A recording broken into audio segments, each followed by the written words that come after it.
انسان دنیا میں ایسے انسان کو تلاش کرتا ہے، ایسی ذات کو تلاش کرتا رہتا ہے کہ جو اس کو پوری طرح سے سمجھے، جو اس کے دکھ کو، اس کے درد کو، اس کی تکلیف کو، اس کی خوشی کو، اس کی غمی کو جو سمجھنے والی ذات ہو، ایسی ذات کی تلاش میں اپنی زندگی بسر کرتا رہتا ہے۔ وہ کہتا ہے مجھے کوئی میرا ہم سفر مل جائے، مجھے کوئی میرا ہم درد مل جائے، مجھے کوئی میرا ہم نوا مل جائے،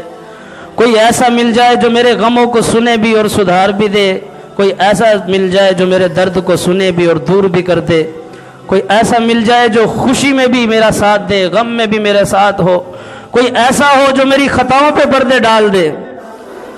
اللہ رب العالمین کی ایک واحد ذات ہے جو ساری یہ ریکوائرمنٹ، یہ ضرورتیں جو بندے کو لاحق ہوتی ہیں، ایک اللہ کی ذات ہے جو اس کی پوری کر سکتی ہے۔ اللہ رب العالمین ہی وہ ذات ہے جو جانتا ہے، یعلم ما فی صدورہم، اللہ ہی وہ واحد ذات ہے جو جانتا ہے تمہارے سینوں میں کیا ہے۔ کوئی بھی قریبی سے قریبی رشتہ نہیں جان سکتا کہ آپ کے ذہن میں، آپ کے دل میں، آپ کے سینے میں کون سے درد چھپے ہیں، کون سے زخم چھپے ہیں،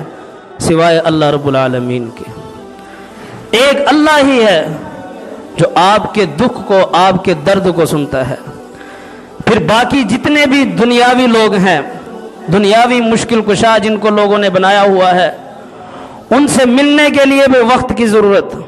ان کی زبان بھی آنی چاہیے، اور ان سے رات کے وقت میں بھی نہیں مل سکتے کیونکہ انہوں نے خود سونا ہے۔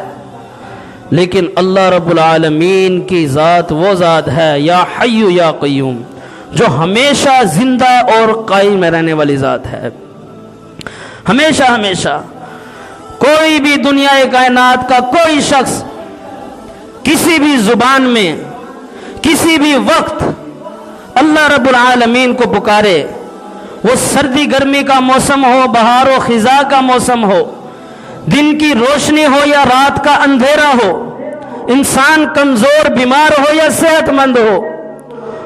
کسی بھی سچویشن میں اپنے رب کو جب پکارتا ہے، اللہ اسی وقت اس کی پکار کو سنتا ہے۔ وہ ایک اللہ ہے ہمارا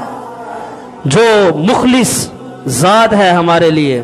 جس کو ہم پکار سکتے ہیں، جس سے ہمیں دھوکے کا ڈر نہیں، جس سے ہمیں منافقت کا ڈر نہیں، جس سے ہم مانگیں تو ہمیں رسوائی کا ڈر نہیں۔ ایک اللہ کی ذات ہے اور کوئی نہیں ہے۔ انسان کے دکھ، درد، غم، اس کے سجدوں کو اہمیت دینے والی ذات ایک اللہ کی ذات ہے۔ جو کچھ نہیں ہوتا اس کو سب کچھ جو بنا دے، وہ اللہ کی ذات ہے۔ جس انسان کی کوئی اوقات اور حیثیت نہیں ہوتی، جو فٹ پاتھ پہ پہنچ جائے، اس کو عہدوں پر جو بٹھا دے، وہ اللہ کی ذات ہے۔ جو یوسف علیہ السلام کو کنویں سے نکال کر عزیز مصر بنا دے، وہ اللہ کی ذات ہے۔ جو یونس علیہ السلام کو 40 دن تک مچھلی کے پیٹ میں زندہ بھی رکھے اور خوراک بھی دے، یہ اللہ کی ذات ہے۔